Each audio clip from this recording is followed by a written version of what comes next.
नहीं, जुम्मे के बाद हमारी तरफ से कोई ऐसी अपील, ना पहले ना बाद में, हमारी तरफ से कोई ऐसी अपील नहीं की गई। आपकी तरफ से नहीं, कुछ लोग कर रहे हैं ना अभी भी अपील। देखिए, अपील अगर कर रहे हैं तो प्रोटेस्ट शांतिपूर्वक होना चाहिए, वो हर नागरिक का संवैधानिक अधिकार है। ये कोई गलत थोड़ी ना है। हुकूमत की कोई गलत पॉलिसी है, कोई एंटी पीपल पॉलिसी है, गलत कानून है, उसके खिलाफ हम आवाज़ उठाएंगे। ये आम नागरिक का भी अधिकार है और जो विपक्ष है, जो पॉलिटिकल पार्टीज़ हैं, उनका भी अधिकार है। तो हुकूमत कैसे रोक सकती है उन लोगों को? बड़ी तादाद वाली कम्युनिटी, उस पर अगर जुल्म हो रहा है तो आप सोचिए आने वाला वक्त ये देश किस दिशा में जाएगा।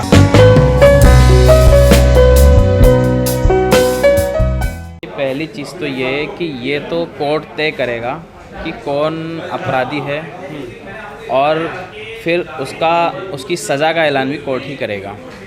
इस वक्त क्या चल रहा है पूरे मुल्क के अंदर, ख़ासतौर पर यूपी के अंदर, कि सरकार और पुलिस ये डिसाइड कर रही है कि किसी को भी मास्टरमाइंड बना दिया, किसी को भी आपने कुछ भी इल्ज़ाम लगा देते हैं आप किसी पे और उसको जेल में डाल देते हैं और उसका पूरी तरह से मीडिया ट्रायल होता है, उसकी जो इमेज है उसको बिगाड़ने की कोशिश की जाती है। तो आप ये सोचिए कि जावेद साहब के ऊपर आप इल्ज़ाम लगा रहे हैं, झूठे इल्ज़ाम लगा रहे हैं, उनको जेल में डाल देते हैं आप, उसके बाद घर जो तोड़ते हैं वो जावेद साहब का नहीं तोड़ते हैं, घर आप उनकी जो मिसिस का घर है, उनकी वाइफ के नाम घर है, उसको आप तोड़ देते हैं। तो ये जो नाइंसाफ़ी है ये पुलिस और सरकार की तरफ से की जा रही है, तो ये बिल्कुल इलीगल है, इसलिए इसको दोबारा बना के दिया जाना चाहिए। ये हमारी डिमांड है गवर्नमेंट से। कैसे आप चुनौती देंगे इस चीज़ को? देखिए, कोर्ट में मुकदमा दायर कर दिया गया है और हमें पूरी उम्मीद है यहाँ की जुडिशरी से कि इनके हक़ में फ़ैसला आएगा, जावेद साहब के और उनकी फैमिली के हक़ में फ़ैसला आएगा और हमें पूरी उम्मीद है कि इस मकान को दोबारा बनवाया जाएगा।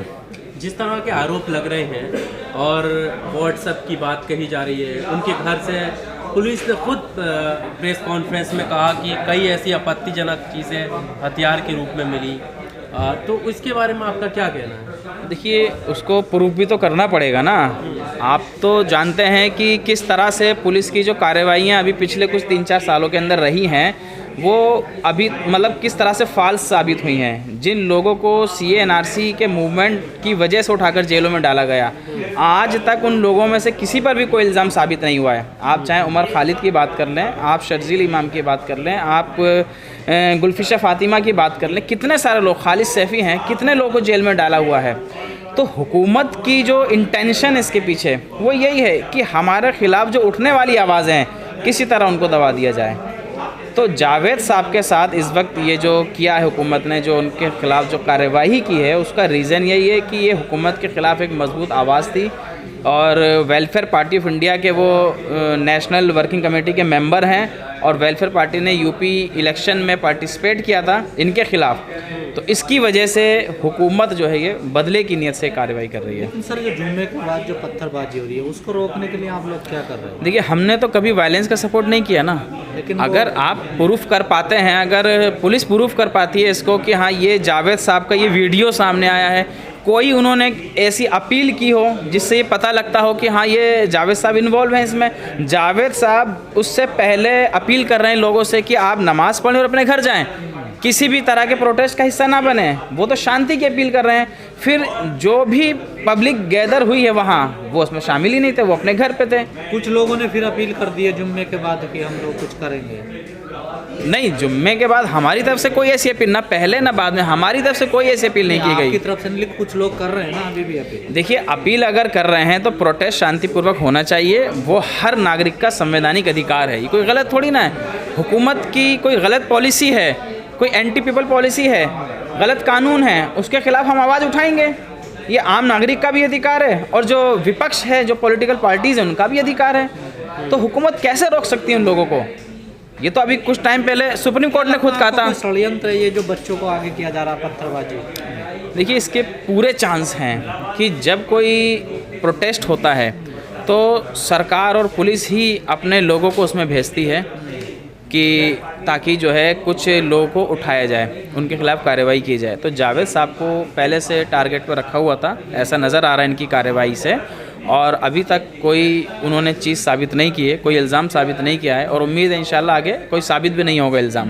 अभी आप क्या कोई तंजीम यूनाइटेड होने की बात कर रहे हैं? क्या मतलब कोई तंजीम बनेगी क्या होगा उससे? नहीं, देखिए, कोशिश ये है कि देश भर के अंदर जितने सिविल सोसाइटीज़ के लोग हैं, जो एक्टिविस्ट हैं, कुछ डेमोक्रेसी में और यहाँ के आइन के हिसाब से काम करने वाली जो तंजीमें हैं, उनको साथ लेकर एक मोर्चा बनाया जाएगा, एक अलायंस बनाया जाएगा, ताकि जिस तरह से ज़्यादतियाँ आवाम के साथ हो रही हैं और ख़ास तौर पर मुस्लिम कम्युनिटीज़ के साथ में ये जो चीज़ें हो रही हैं, इसको रोकने की कोशिश की जाए। तो एक वैल्यू बेस्ड पॉलिटिकल पार्टी होने की हैसियत से हमारी और वेलफेयर पार्टी की जिम्मेदारी है कि हम इसको रोकने के लिए पूरी कोशिश करें। पर आप जानते हैं कि ऐसी एक नहीं बहुत सारी तंजीमें हैं जो काम कर रही हैं, लेकिन अभी वो कहाँ है? इस तरह की वारदात हो जाती है, कोई रेस्पॉन्सिबिलिटी उनकी है? देखिए, बहुत सी तंजीमें हैं, काम कर रही हैं, बहुत सी तंजीमें ये है कि भी खामोशी भी इख्तियार करती हैं, वो भी चीज़ें हैं सामने, लेकिन ये है कि सबको अपनी ज़िम्मेदारी समझनी चाहिए, ख़ास तौर पर ऐसे मौक़ों पर जब एक देश की एक बड़ी कम्युनिटी, बड़ी तादाद वाली कम्युनिटी, उस पर अगर जुल्म हो रहा है, तो आप सोचिए आने वाला वक्त ये देश किस दिशा में जाएगा, किस तरह से आप यहाँ की जनरेशन को, मतलब आप सोचिए जो लॉ की पढ़ाई करने वाले लोग हैं, जब इस तरह आप उठा रहे हैं किसी को, तो क्या उन्हें सिखाएंगे आप कि ये इस तरह से चीज़ें साबित की जाती हैं? तो क्या ज़रूरत है कोर्ट की, क्या ज़रूरत है किसी को एडवोकेट बनने की? सब कुछ पुलिस ही डिसाइड कर रही है, सब कुछ गवर्नमेंट ही डिसाइड कर रही है। तो ये सब चीज़ें रुकनी चाहिए। आपने देखा कि कितने टाइम से ये जो मुसलमानों के ख़िलाफ़ ख़ास तौर पर ये चीज़ें हो रही हैं, कभी तलाक पर बैन की बात होती है, कभी हिजाब पर बैन की बात होती है, कभी नमाज नहीं पढ़ने दिया जाता है, कभी मुसलमान होने की वजह से आपको लिंच कर दिया जाता है। तो ये सारी चीज़ें मतलब मुसलमान होने की वजह से जो की जा रही हैं, ये सब रुकनी चाहिए। जिनके बयान को लेकर ये पूरा बवाल मचा हुआ, देश के पूरी दुनिया में जो ये विवाद पूरा उत्पन्न हो गया, उन पर तो कोई इतनी बड़ी कार्रवाई नहीं हो रही है, बस FIR वगैरह। उसकी ही वजह से मुसलमान यहाँ प्रोटेस्ट कर रहे हैं और सरकार के ख़िलाफ़ ये जो मतलब बहुत सारे ऐसे फैसले रहे हैं सरकार के कि मतलब पहले ऐसा रहा है कि मतलब मिनिस्टर ने इस्तीफ़ा दे दिया, सरकारें गिर जाती थी, लेकिन ये इतने बेशरम लोग हैं कि इन पर कोई फ़र्क नहीं पड़ता है। सिर्फ बात कह देने से बात नहीं बनती है। दूसरी बात ये कि मैंने जैसा आपसे बताया कि किसी मुस्लिम संगठन ने उसके लिए कोई आह्वान नहीं दिया था, कोई ऐलान नहीं किया था।